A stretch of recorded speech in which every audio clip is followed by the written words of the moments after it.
তিনি মায়ের খেদমত করেছিলেন, মায়ের সেবা করেছিলেন, মায়ের সাথে ভালো আচরণ করেছিলেন। এই কারণে মহানবী সাল্লাল্লাহু আলাইহি সাল্লাম তার কোরআন তেলাওয়াত জান্নাতের মধ্যে শুনতে পাচ্ছিলেন। এইবার আসেন ইসলাম দরদি ভাইরা, মায়েরা আমার, বোনেরা আমার, আল্লাহ নবী মহানবী সাল্লাল্লাহু আলাইহি সাল্লামের কাছে একজন লোক এসে বললেন, মানা হাক্কু বিসনে সাওয়াতি, ইয়া রাসূলুল্লাহ, ইয়া নবী আল্লাহ, আমার সাথী সঙ্গীদের মধ্যে আমি কার সাথে ভালো আচরণ করব, কার সাথে আমি সদাচরণ করব, সদাচরণ পান কে হক বেশি রাখে? আল্লাহ নবী মহানবী সাল্লাল্লাহু আলাইহি সাল্লাম বললেন, উম্মুকা, তোমার মা, তোমার মায়ের সাথে তুমি ভালো আচরণ করো, মায়ের সাথে সদাচরণ করো। লোকটা আবার বললেন, সুম্মা মান, তারপরে কে?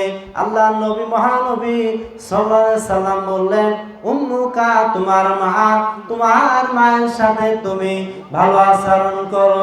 লোকটা আবার বললেন, সুম্মা মান ইয়া রাসূলুল্লাহ, ইয়া নবী আল্লাহ, তারপরে কে? আল্লাহ নবী মহানবী সাল্লাল্লাহু আলাইহি সাল্লাম বললেন, উম্মুকা, তোমার মা, তোমার মায়ের সাথে তুমি ভালো আচরণ করো। তিনবারের পরে আল্লাহ নবী মহানবী সাল্লাল্লাহু আলাইহি সাল্লাম বাবার কথা বললেন, মার কথা একবার নয়, দুইবার নয়, মার কথা তিনবার আল্লাহর নবী বললেন, মায়ের খেদমত করো, মায়ের সেবা করো, মায়ের সাথে ভালো আচরণ করো। ও আমার মায়েরা, বোনেরা আমার, আপনাদের কথা আল্লাহ নবী মুহাম্মদ সাল্লাল্লাহু আলাইহি ওয়াসাল্লাম তিনবার বলেছেন। কে বলেছে নারীর মর্যাদা নেই? কে বলেছে নারীর মর্যাদা ইসলাম দেয় নাই? এ বিশ্বে যত ফুটি আছে ফুল, ফলি আছে যত ফল, নারী দিল তাহে, নারী দিল তাহে রূপ রস মধু গন্ধ সুনির্মল। এ বিশ্বে যা কিছু মহান সৃষ্টির চির কল্যাণকর, অর্ধেক তার করিয়াছে নারী, অর্ধেক তার নর। দিবসে দিয়াছে শক্তি সহজ, নিশীতে হয়েছে বধূ, পুরুষের সে মরু তৃষ্ণালয়ে, পুরুষের সে মরু তৃষ্ণালয়ে, নারী যোগায়েছে মধু। ভুল ভুল ভুল শিগগির নাম বদলা, কে বলে নারী অবলা। বেহেশতে আদম সর্বদা সুখী, তবু নারী বিনা হয় উতালা। আল্লাহর হুকুমে হাওয়ার জনম, আল্লাহর হুকুমে হাওয়ার জনম, আদমের দিল বাহালা, কে বলে নারী অবলা। ভুল ভুল ভুল শিগগির নাম বদলা, কে বলে নারী অবলা। মা জাতিরা এমন জাতি, মা জাতিরা তাদের দাম ইসলাম দিয়েছে, তাদের মূল্য ইসলাম দিয়েছে, তাদের মর্যাদা আছে, তাদের মর্যাদা কিয়ামত পর্যন্ত থাকবে। জোরে বলেন কথা ঠিক না বেঠিক? আমার মা বোনেরা একটু ধৈর্য ধারণ করবেন। আল্লাহ নবী মহানবী সাল্লাল্লাহু আলাইহি সাল্লাম তিনি বললেন, আমি জান্নাতের মধ্যে আর একটু সামনের দিকে গেলাম, সামনের দিকে গিয়ে আমি জান্নাতের মধ্যে হযরত বেলালকে দেখলাম। হযরত বেলাল জান্নাতের মধ্যে জুতা পায়ে দিয়ে বেড়াইতেছে, জান্নাতের মধ্যে জুতা পায়ে দিয়ে ঘুরতেছে। আল্লাহ নবী মহানবী সাল্লাল্লাহু আলাইহি সাল্লাম বেলালকে ডাক দিয়ে বললেন, বেলাল রে, ও বেলাল, জীবনে তুমি কি আমল করেছো বেলাল? কোন আমলের কারণে আমি তোমাকে জান্নাতের মধ্যে দেখতে পেলাম? ও বেলাল, আমি দেখলাম তুমি জুতা পায়ে দিয়া জান্নাতের মধ্যে ঘুরে বেড়াইতেছো, জান্নাতের মধ্যে চলাচল করতেছো। হযরতে বেলাল বললেন, ইয়া রাসূলুল্লাহ, ইয়া নবী আল্লাহ, আমি বেলাল, আমি জীবনে একটা আমল করে থাকি, তা হলো যখনই আমি ওযু করি তখনই আমি 2 রাকাত করে নামাজ পড়ে থাকি। আল্লাহর নবী মহানবী সাল্লাল্লাহু আলাইহি সাল্লাম বেলালকে ডাক দিয়ে বললেন, বেলাল রে, ও বেলাল, তুমি যখনই ওযু করো তখনই তুমি 2 রাকাত করে নামাজ পড়ে থাকো। ও বেলাল, শুনে রাখো, তোমার এই আমলের কারণে মহান আল্লাহ তোমার প্রতি রাজি হয়েছেন, খুশি হয়েছেন। ও বেলাল, শুনে রাখো, এই আমলের কারণে আমি তোমাকে জান্নাতের মধ্যে দেখে আসলাম। জোরে বলেন সুবহানাল্লাহ। কি কষ্ট হচ্ছে? চলুক আর কিছুক্ষণ, হজর পর্যন্ত চলুক, হুজুর মরুক, তাই না? আমি দাওয়াত নিয়েছি 26 তারিখের, 12টা ওভারটেক হয়ে গেছে, এখন 12টা 15 মিনিট। আজকে কয় তারিখ? 27। আজকে 27 তারিখ। 27 তারিখের প্রোগ্রাম নেওয়া আছে সিরাজগঞ্জ জেলা কামারখন্দ থানায়। তারপরের দিন প্রোগ্রাম আছে টাঙ্গাইল জেলা সখীপুর থানায় ইনশাআল্লাহ। বাবাজিরা আমার, যেহেতু একটু বিঘ্ন ঘটেই গেছে, আপনারা কি আর 15টা 20টা মিনিট থাকতে রাজি আছেন? বলি ইনশাআল্লাহ। আমি এই চরশিব খলিফাপাড়া গ্রামে এসেছিলাম বক্তৃতা করতে, কিন্তু এই মাঠে আমি কোনোদিন আসি নেই। মাওলানা আব্দুল্লাহ ইবনে ফজল সাহেবের রেখে দেওয়া প্রতিষ্ঠানের মাহফিলে আমি কোনোদিন আসি নাই। আজকে যদি আপনাদেরকে একটু প্রাণ খুলে বক্তৃতা শোনাইতে পারি তাহলে আমার আফসোস থেকে যাবে না। কোন দিন কবে আসবো এটা আল্লাহ পাকে ভালো জানে। এমনও হতে পারে আমার জীবনের শেষ মাহফিল এই মাঠে। জোরে বলেন, কথা ঠিক না বেঠিক? বাবাজিরা আমার, একটু ধৈর্য ধারণ করে থাকবেন, কেউ খসমস করবেন না, চুপচাপ বসে থাকবেন। আমি যথাসময়ে ছেড়ে দেব ইনশাআল্লাহুল আজিজ। বলছিলাম হযরতে বেলাল 2 রাকাত নামাজ পড়ছিলেন। কয় রাকাত? আরো জোরে বলেন, কয় রাকাত? নামাজ পড়ে যারা ওযু করে তারা। আরো জোরে বলেন, নামাজ পড়ে যারা ওযু করে তারা। এইবার আসেন ইসলাম দরদি ভাইয়েরা, মায়েরা আমার, বোনেরা আমার, খুব মনোযোগ দিয়ে শোনেন।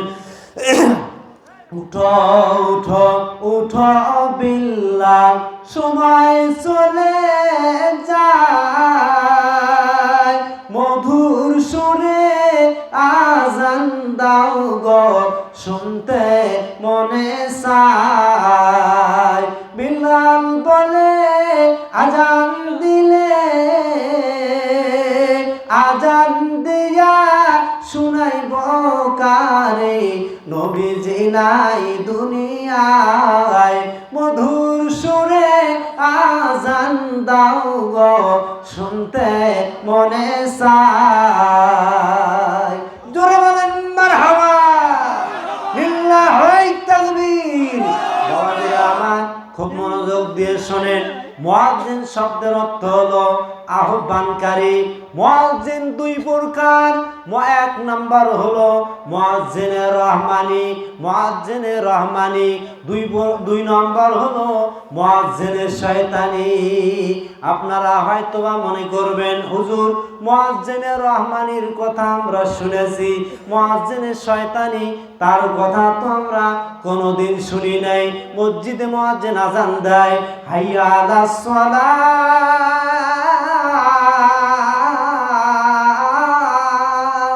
হাইয়া আলাল ফালাহ।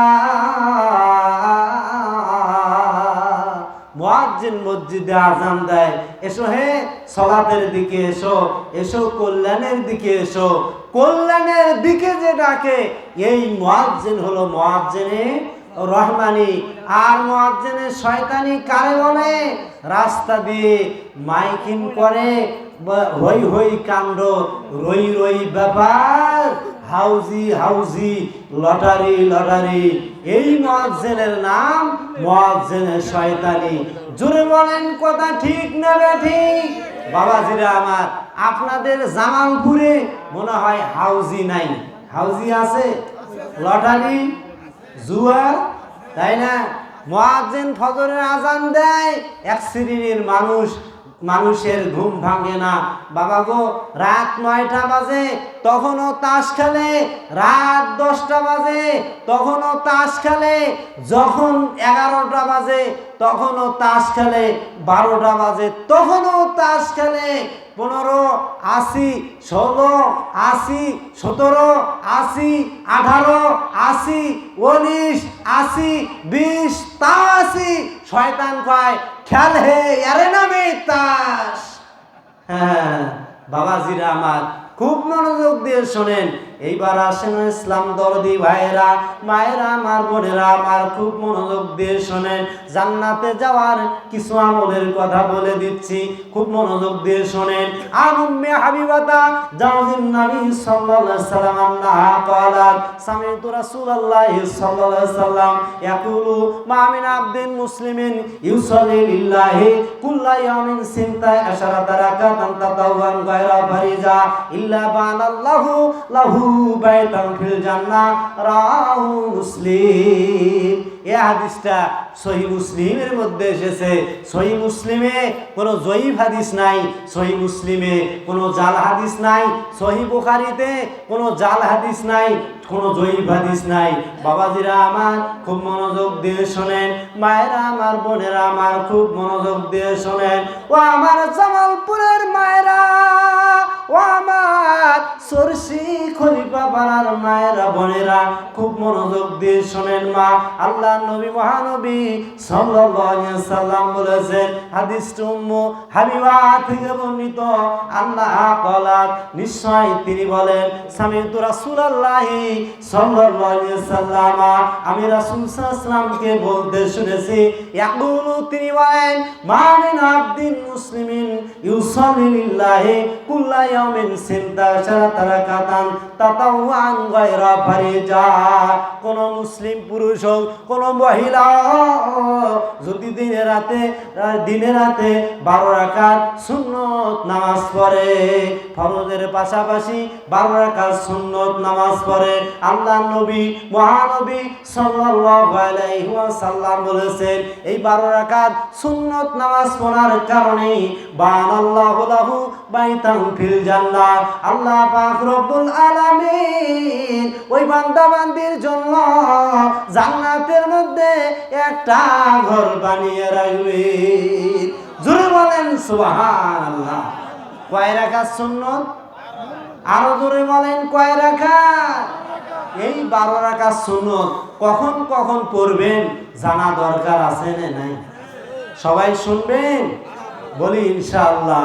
এইবার আসেন জান্নাতে যাওয়ার, আমি 12 রাকাত সুন্নতের কথা একটু পরে বলছি, তার আগে আর একটা আমলের কথা বলে দিচ্ছি।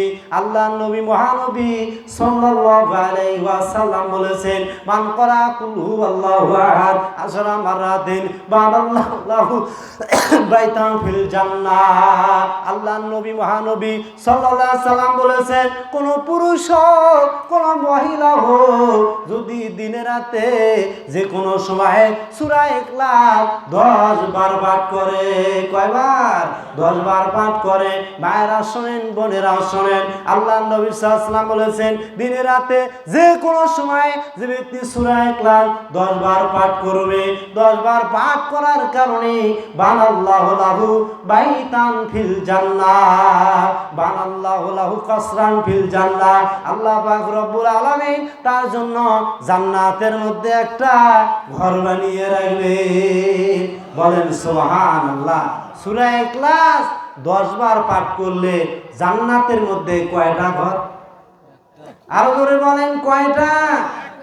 আল্লাহ নবী মহানবী সাল্লাল্লাহু আলাইহি ওয়াসাল্লাম বলেছেন, ওমান করাহা ইশরিনা মাররাতান, যে ব্যক্তি সূরা ইখলাস 20 বার পাঠ করবে, বানাল্লাহু লাহু কসরাইনি ফিল জান্নাহ, আল্লাহ পাক রব্বুল আলামিন তার জন্য জান্নাতের মধ্যে দুইটা বালাখানা বানাইবে, দুইটা ঘর বানাইবেন। ওমান করা আঘা সালাসিনা মাররা, যে ব্যক্তি সূরা ইখলাস 30 বার পাঠ করবে, বানাল্লাহু লাহু সালাসাতা কুসুরিন, আল্লাহ পাক রব্বুল আলামিন তার জন্য জান্নাতের মধ্যে 3টা বালাখানা বানাইবে। বলেন সুবহানাল্লাহ। আমার বক্তৃতার সব অংশই যদি ভুলে যান আমার কোনো আফসোস নেই, তবে এইটুকু ভুলবেন না, আমলে বাস্তবায়ন করবেন। বলি ইনশাআল্লাহ, সূরা ইখলাস 10 বার পাঠ করলে জান্নাতের মধ্যে কয়টা ঘর? একটা। 20 বার পাঠ করলে কয়টা? দুইটা। 30 বার পাঠ করলে কয়টা? কি জান্নাত আপনারা নিতে পারবেন না? বলি ইনশাআল্লাহ। বাবা, এই হাদিসটা আল্লামা নাসিরউদ্দিন আলবানী রাহিমাহুল্লাহ এই হাদিসটার সনদ তিনি হাসান বলেছেন। সম্মানিত উপস্থিতি, এইবার আসেন ইসলাম দরদি ভাইয়েরা, মায়েরা আমার, বোনেরা আমার, খুব মনোযোগ দিয়ে শোনেন মা। আল্লাহ নবী মহানবী সাল্লাল্লাহু আলাইহি সাল্লাম বলেছেন, আর আয়াতুম লাওয়ান্না নাহরান বিবাবে আদিকুম ইয়াগদাসিলু ফিহি কুল্লা ইয়াউমিন খামসান আলা ওয়াকামিন দারানি শায়উন ক্বালু লা ওয়াকামিন দারানি শায়উন ক্বালা ফাযালিকা মাসালুস সালাতিল খামসি ইয়ামহুল্লাহু বিহিন্নাল খাতায়া মুত্তাফাকুন আলাইহি। এই হাদিসটা সহিহ বুখারীতে এসেছে, এই হাদিসটা সহিহ মুসলিমে এসেছে। আল্লাহর নবী মহানবী সাল্লাল্লাহু আলাইহি ওয়াসাল্লাম বলেছেন, ও সাহাবারা, তোমাদের কাউরে ঘরের সঙ্গে যদি একটা নদী থাকে, ওই নদীতে তোমাদের কেউ যদি দিনে রাতে 5 বার গোসল করে, দিনে রাতে 5 বার গোসল করলে তার শরীরে কি কোনো প্রকার ধুলাবালি ময়লা থাকতে পারে? সাহাবীরা বললেন, লা ইয়া রাসূলুল্লাহ, দিনে রাতে 5 বার গোসল করলে তার শরীরে তো কোনো প্রকার ধুলাবালি ময়লা থাকতে পারে না। আল্লাহর নবী মহানবী সাল্লাল্লাহু আলাইহি সাল্লাম বললেন, সাহাবারা রে, আল্লাহর যে বান্দা বান্দীরা দিনে রাতে 5 বার সালাত আদায় করবে, জোহর আসর মাগরিব এশা ফজর, এই 5 বার সালাত আদায় করার কারণে ইয়ামহুল্লাহু বিহিন্নাল খাতায়া, আল্লাহ পাক রব্বুল আলামিন তার জন্য জান্নাতের মধ্যে একটা জান্নাত আল্লাহ পাক রব্বুল আলামিন তার অতীতের পাপ রাশি সালাত আদায় করার কারণে সব ক্ষমা করে দিবে। সগীরা পাপগুলি, ছোট ছোট পাপগুলি আল্লাহ ক্ষমা করে দিবেন। আমি বলছিলাম, ওই যে জান্নাতে মধ্যে একটা ঘর পাবেন যদি 12 রাকাত সুন্নত নামাজ পড়েন। কয় রাকাত? 12 রাকাত সুন্নত নামাজ পড়েন। আমি অনেক দিন আগে এই জামালপুর রেল স্টেশন থেকে আমি ঢাকার উদ্দেশ্যে যাচ্ছিলাম, যাওয়ার সময় দেখলাম আমার পাশে একটা ছেলে কি যেন একটা বই পড়তেছে, ডানেও তাকায় না বামেও তাকায় না। আমি আশ্চর্য হয়ে গেলাম, কিরে ডানেও তাকায় না বামেও তাকায় না, বয়স বেশি না, 20 বছর হবে। আমি বললাম, এ খোকা কোন ক্লাসে পড়ো? ছেলেটা বলল যে আমি মেট্রিক পাস করেছি। আমি বললাম, আমি একটা প্রশ্ন করতে চাই, কথা বলতে চাই। বলেন। আমি বললাম, এতই পড়ালেখা করেন, আমার একটা প্রশ্নের উত্তর দেন। হুজুর বলেন। আমি বললাম, পাঠাগার শব্দের অর্থ কি বলো তো? তখন ওই উত্তর দিল যে হুজুর, যে ঘরে পাঠা থাকে ওই ঘরের নাম পাঠাগার। দেখছেন কি পড়াটি, কি পড়নেওয়ালা। বাংলাদেশের শিক্ষা ব্যবস্থায় বিগত সরকার ধস নামে ফেলছিল। জোরে বলেন, কথা ঠিক নেবে ঠিক? বাবাজিরা আমার, যদি আমাদের এই দেশটা কোরআন দ্বারা শাসিত হয়, কোরআন সুন্নাহ দ্বারা শাসিত হয়, আমাদের এই দেশে চুরি বন্ধ হয়ে যাবে। জোরে বলেন, কথা ঠিক নেবে ঠিক? কোরআনের আইন হলো, চোর ধরা পড়লে ওর হাত কেটে দাও। কি কেটে দাও? হাত কেটে দাও। আর হাত না কেটে দেওয়া এটা শয়তানের আইন। কার আইন? আরো জোরে বলেন, কার আইন? আমরা আল্লাহর আইন মানবো না শয়তানির আইন মানবো? বাবাজিরা আমার, কোরআন সুন্নাহ অনুযায়ী আমাদের এই দেশটা পরিচালিত হলে আমাদের এই দেশে জিনা বন্ধ হয়ে যাবে, সুদ ঘুষ বন্ধ হয়ে যাবে। আমি আব্দুল মাজেদ সালাফি, আমাকে সুদের কথা চিল্লাইয়া চিল্লাইয়া আমাকে বক্তৃতা দিতে হবে না। বাবাজিরা আমার, আমাদের দেশে আমাদের এই দেশ শয়তানের আইনে চলছে। আমি বিগত সরকারের আমলে রাজশাহীতে ওয়াজ মাহফিল করে আমি আমার গাইবান্ধাতে আসব। যেহেতু আমি মাদ্রাসার শিক্ষকতা করি, আমি রাত্রে আসব। কমিটির লোকজন বলল, হুজুর রাস্তাঘাটের অবস্থা ভালো না, আপনি রাতে যাবেন না, আপনি রাতে থেকে সকালে যাবেন। কিন্তু আমিও নাফরমান্দা, আমাকে আসতেই হবে। আমি আল্লাহর উপর তাওয়াক্কাল করে আমি রাতে রওনা দিলাম। প্রতিমধ্যে ছিনতাইকারীরা ওরা আমাকে ধরে ফেললো আর বলল, হুজুর আপনি অত্যন্ত সম্মানী মানুষ, আপনার কাছে কি কি আছে সব বের করে দেন। ওরা আমার পকেট থেকে টাকা ছিল, টাকাও বের করে নিল। কাছে একটা দামি মোবাইল ছিল, মোবাইলও বের করে নিল। টাকা নিল, আমার কোনো আফসোস নাই, কিন্তু মোবাইলটা নিল, আমার খুব আফসোস হয়ে গেল।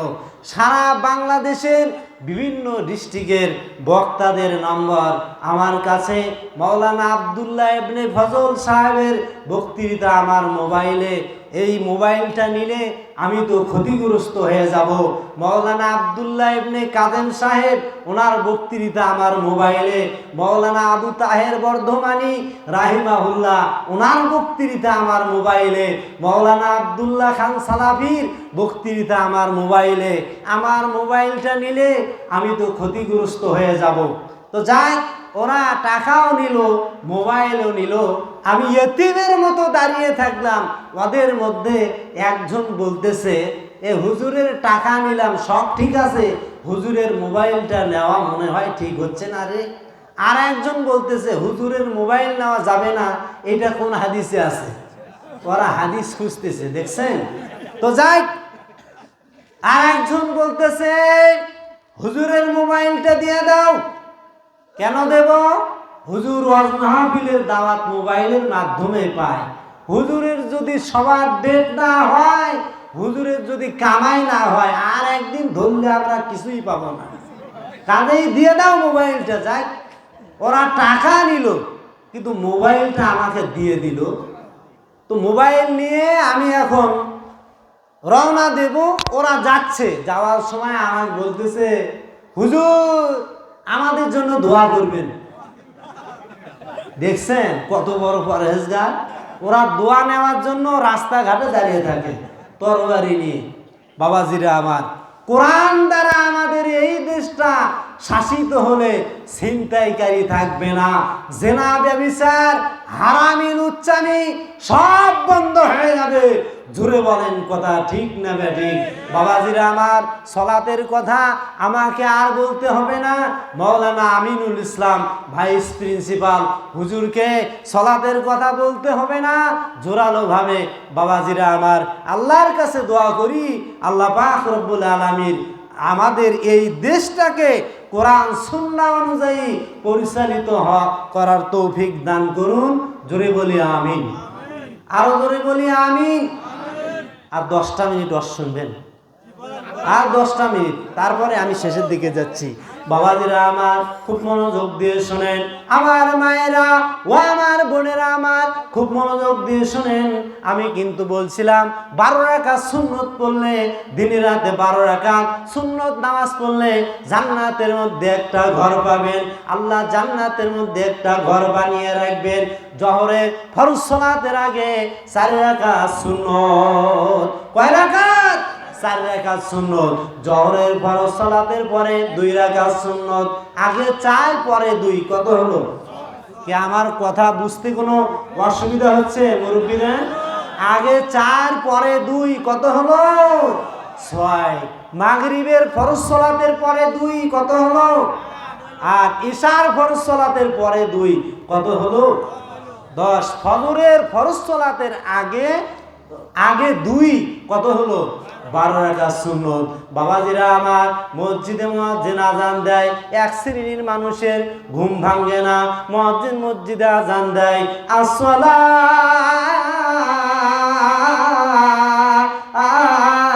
খায়রুম মিনান নাওম,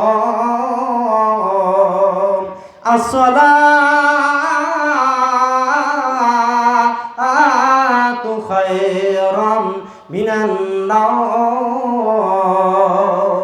এই আযান কখন হয়? জোহরে না আসরে? আরো জোরে বলেন কখন হয়? আমি একদিন এক মুরব্বিক বললাম, চাচা আসসালাতু খায়রুম মিনান নাওম এই আযান মুয়াজ্জিন কখন দেয় বলেন তো? ওই লোক বলল যে বাবা জীবনে ফজরে চেতন পাই না, যে আযান দেয় তারে জিজ্ঞেস করেন। এই হলো মুরব্বির অবস্থা। বাবাজিরা আমার, তাই কবি নজরুল বলেছেন, ঘুমিয়ে কাজা করেছ ফজর। মৌলানা আব্দুল্লাহ ইবনে ফজল রাহিমাহুল্লাহ বলতেন, উনি যেভাবে বলতেন আমি ওই রকম পারি না, তবে বলার একটু চেষ্টা করি।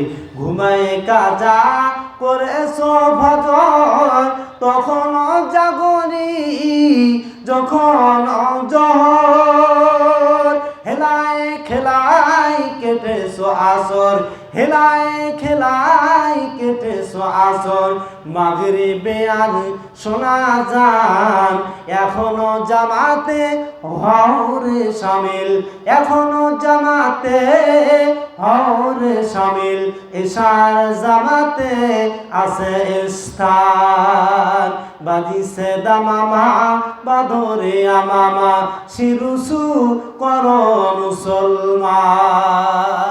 জোরে বলেন মারহাবা, লিল্লাহি তাকবীর। আল্লাহর নবী মহানবী সাল্লাল্লাহু আলাইহি সাল্লাম বলেছেন, আন ইবনে আব্বাস রাদিয়াল্লাহু তাআলা আনহু قال قال رسول الله صلى الله عليه وسلم اطلعت الجنة فرأيت أكثر أهلها الفقراء واطلعت النار فرأيت أكثر أهلها النساء। রাহু মুসলিম। আল্লাহর নবী মহানবী সাল্লাল্লাহু আলাইহি ওয়াসাল্লাম বলেছেন, ইতালাতুল জান্নাতা, আমি জানাসি তারা হলো গরীব মানুষ, গরীব নারী জাতির সংখ্যা জাহান্নামের মধ্যে বেশি। আমার মায়েরা বোনেরা খুব মনোযোগ দিয়ে শোনেন। আল্লাহর নবী মহানবী সাল্লাল্লাহু আলাইহি ওয়াসাল্লাম একদিন সাহাবায়ে কিরামদেরকে নিয়ে বক্তব্য দিচ্ছিলেন। আল্লাহর নবী সাল্লাল্লাহু আলাইহি ওয়াসাল্লাম এমন বক্তব্য দিচ্ছিলেন, ওয়াজলাত মিনহাল কুলুব জারাবাত মিনহাল উয়ুন। আল্লাহর নবী বক্তৃতা শুনে সাহাবায়ে কিরামদের দিল মন গলে গেল, জারাবাত মিনহাল উয়ুন, চক্ষু দিয়ে পানি ঝরলো। আল্লাহর নবী সাল্লাল্লাহু আলাইহি ওয়াসাল্লাম বৈঠক শেষের দোয়া পড়ে দিলেন। সাহাবারা সবাই বাড়িতে চলে গেলেন। বাড়িতে চলে যাওয়ার পর হানজালা নামে একজন সাহাবী, তার চোখের পানি বন্ধ হয়ে যায়। হানজালা কয়, আরে গত রাতে নবীর দরবারে ওয়াজ শুনলাম, জান্নাতের ওয়াজ শুনলাম, জাহান্নামের ওয়াজ শুনলাম। আমি হানজালা এতই কান্না করেছিলাম, আমি যেন জাহান্নাম স্বচক্ষে দেখতেছিলাম। এখন যে বাড়িতে আসলাম, বিবি বাচ্চার ঝামেলায় পড়লাম, সংসারের ঝামেলায় পড়লাম, আমার কি হলো? আমার যে চক্ষু দিয়ে আর পানি ঝরে না। হানজালা রাস্তা দিয়ে যায় আর কয়, না বাকা হানজালা, না বাকা হানজালা। হানজালা মুনাফিক হয়ে গেছে, হানজালা মুনাফিক হয়ে গেছে, হানজালা মুনাফিক হয়ে গেছে, হানজালা মুনাফিক হয়ে গেছে। এই আওয়াজ পিছনের বাড়ি থেকে হযরত আবু বকর শুনলেন। হযরত আবু বকর শুনে পার থেকে বের হয়ে আসলেন। আবু বকর হানজালাকে ডাক দিয়ে বলে, ওরে ভাই হানজালা রে, তোমার কি হয়েছে? তুমি কেন মুনাফিক হয়ে গেছো ভাই গো? তুমি কি ইসলাম ছেড়ে দিছো নাকি ভাই? হানজালা কয়, ভাই আবু বকর, আমি তো ইসলাম ছেড়ে দেই নাই, আমি তো ইসলাম ছেড়ে দেই নাই, তাহলে তুমি কেন মুনাফিক হয়ে গেলে? হানজালা কাঁদে আর কয়, ওরে ভাই আবু বকর, গত রাত্রে নবীর দরবারে ছিলাম, নবীর দরবারে থেকে এতই ওয়াজ শুনছিলাম, ওয়াজ শুনে আমি হানজালা এতই কান্না করছিলাম, দেখলাম চোখের পানি দিয়া দাড়ি মোবারক ভিজে গিয়েছিল। ওরে ভাই হানজালা, আমি যে এখন বাড়িতে আসলাম, বিবি বাচ্চা ঝামেলায় পড়লাম, সংসারের ঝামেলায় পড়লাম, আর যে চক্ষু দিয়ে পানি ঝরে না। ওরে ভাই আবু বকর, এতে আমার ভয় হয়ে গেল, না জানি আমি হানজালা, আমি বুঝি মুনাফিক হয়ে গেছি, মুনাফিকের লিস্টে আমার নাম মনে হয় চলে গেছে। আবু বকর কেঁদে কেঁদে বললেন, ওরে ভাই হানজালা রে, তাই যদি হয় আমি আবু বকর, তাহলে আমি তো বুঝি মুনাফিক হয়ে গেছি। কারণ গত রাতে আমি আবু বকর নবীর দরবারে থেকে আমি এতই ওয়াজ শুনছিলাম, ওয়াজ শুনিয়া আমি এতই কান্না করছিলাম। ওরে ভাই হানজালা, আমি বাড়িতে যে আসলাম, বাড়িতে আসার পরে আমিও যে সংসারের ঝামেলায় পড়লাম, বিবি বাচ্চার ঝামেলায় পড়লাম, আমারও যা চক্ষু দিয়ে পানি ঝরে না। ওরে ভাই হানজালা, তুমি একাই না, আমি